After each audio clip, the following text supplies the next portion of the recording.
Good afternoon, everybody. Today we're going to try something new.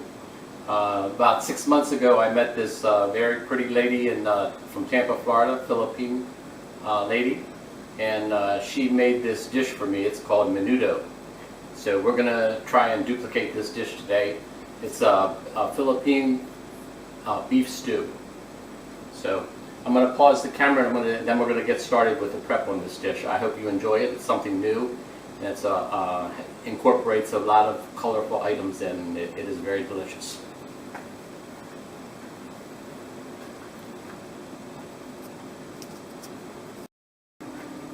Okay, now you can see I've got the camera focused on the cutting board, and I just worked on the cleaver a little bit. This cleaver is 10 years old, and I have a video on sharpening, how to sharpen it and care for it, and it's created a lot of views and controversy by people who are so-called knife experts.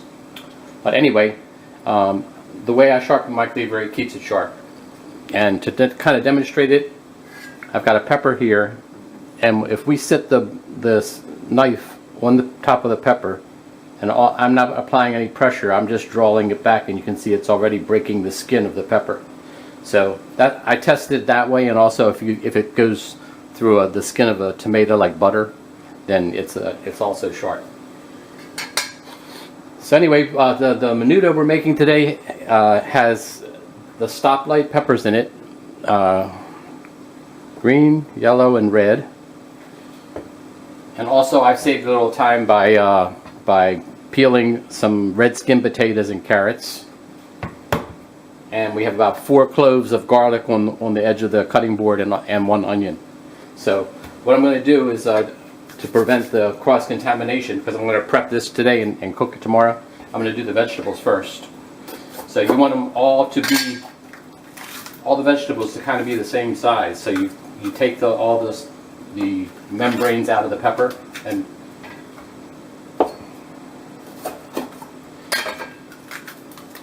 see how quickly we can get this done. Once you get the prep done, the cooking itself is not that hard. It's just assembling it in the pot. And as you can see, this is a seasoning called Mamacita's. She makes a great line of seasonings. This one is for menudo, but she also makes a barbecue sauce that I've used in previous videos. So what we're going to do is we're going to do maybe little squares for the peppers.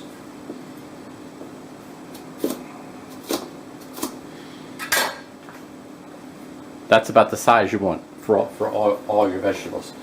I mean, we can put them in that bowl. After you've halved the peppers, it's a matter of just cutting the right size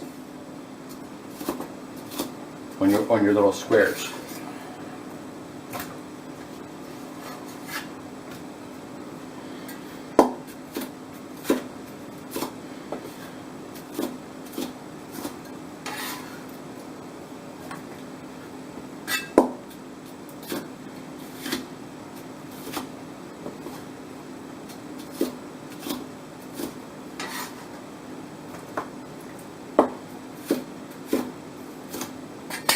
One membrane is hanging on there. And the process of this is when we do the cooking, is we're going to put boil the beef cubes until they're tender, and then we're going to drain some of the water off, so we have about 2.5 to 3 cups of water, because that's how much you use in the first 1 to 1.5 cups for every one of those seasoning packages. You see I've got the carrots lined up. I'm going to cut them in chunks too. So after you boil the beef cubes till they're tender, about 1 to 1.5 hours, then you'll add in your carrots and potatoes, because they take longer to cook, and then when they're almost tender, you'll add in the peppers. See, I've got the potatoes now. I used a red skin potato and I left some of the skin on the potato. Just a little bit.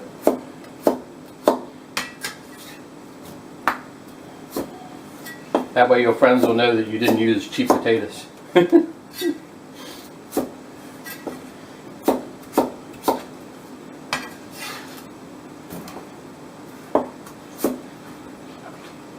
Sometimes the potatoes will stick to the sides of your cleaver.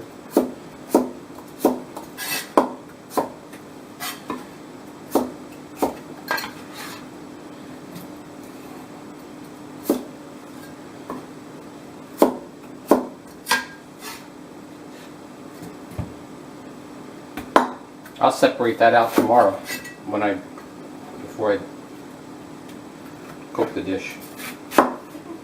You're going to see it all in one seamless video though, you all.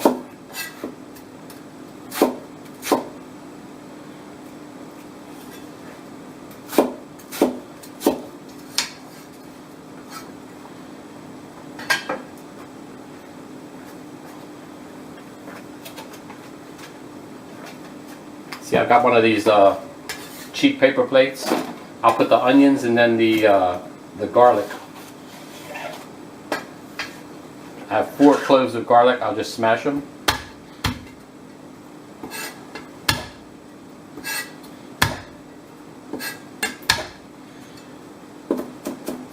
And what I did was I bought a chuck roast. And that saves you money because you can get it cheaper than the beef stew meat. Okay, now we're on to the meat.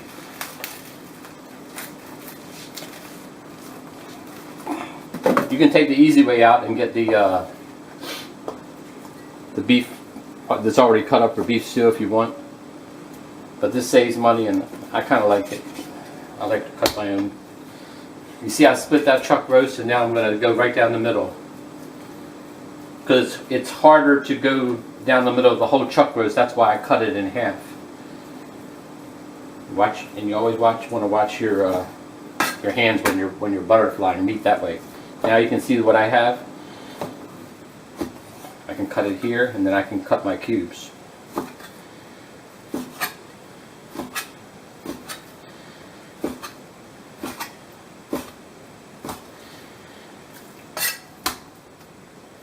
And if it's too wide, you can make it, you can make it 3 strips.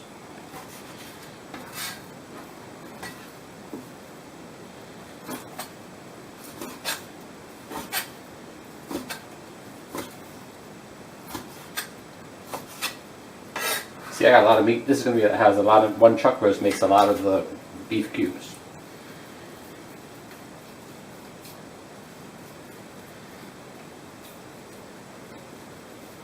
This butterflying part, that's the same process you use when you butterfly a chicken breast. If you get a large, thick chicken breast.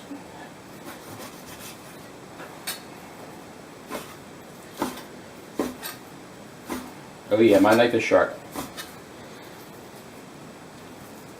All the people that made negative comments on that knife sharpening video, they can sharpen their knives any way they like.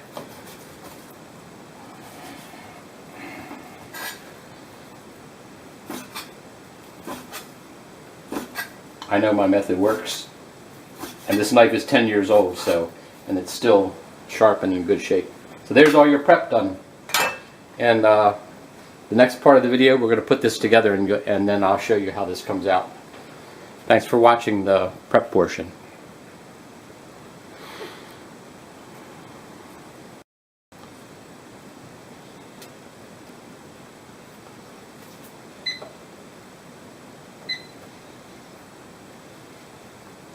Okay guys, now we are back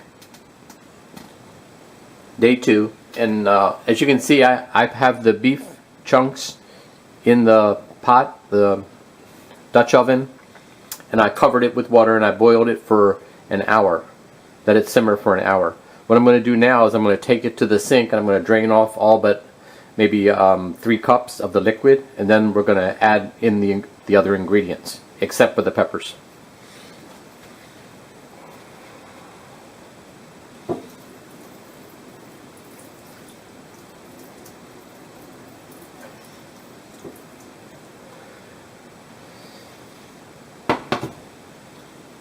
Okay, that should do it. And then here's the, I separated the carrots and the potatoes.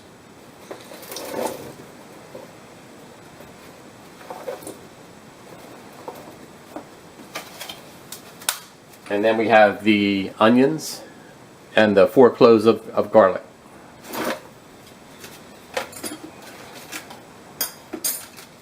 And of course, I clipped open the 2 packages of Mamacita's Menudo seasoning mix. This is basically tomato, garlic, and onion seasoning mix.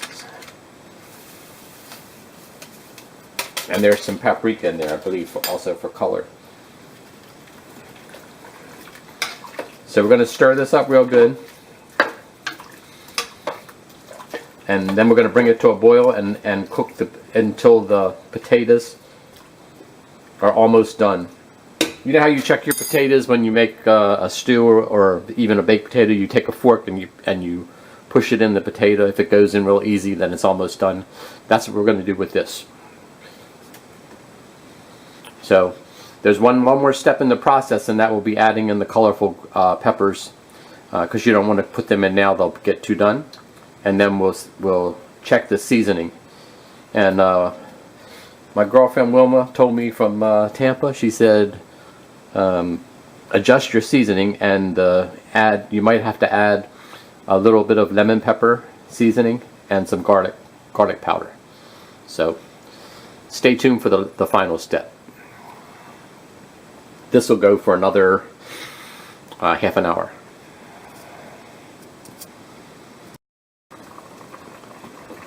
Okay, as you can see, our menudo is looking good. It is cooked down, and we're ready to add our peppers. This will make the dish very colorful.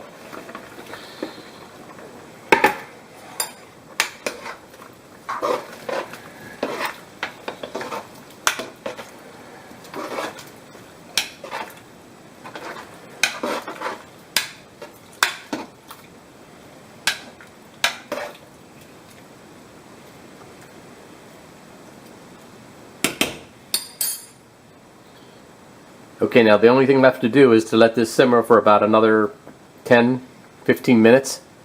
And then I already tasted the broth,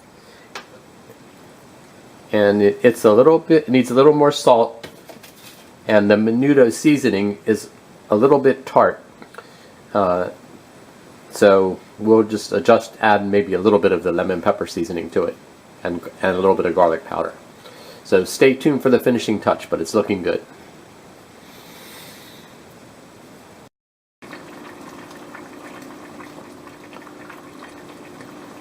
Okay, so we're back for the final seasoning of this dish.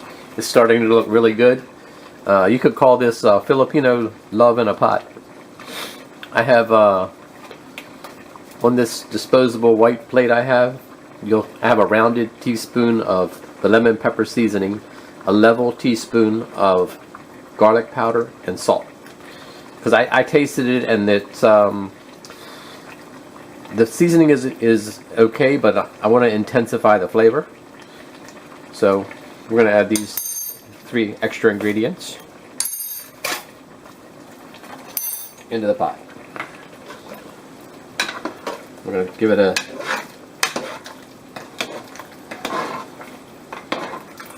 little stir.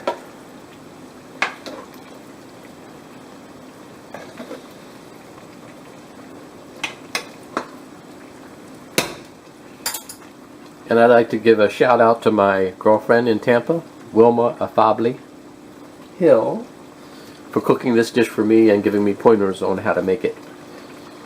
And I hope all my people at our Sambaguita General Membership meeting this afternoon enjoy this dish. And you can make this dish for your family. It's like a one-pot comfort food dish. And I hope you've enjoyed this lesson, this new dish, Filipino Menudo. Thanks for watching. God bless.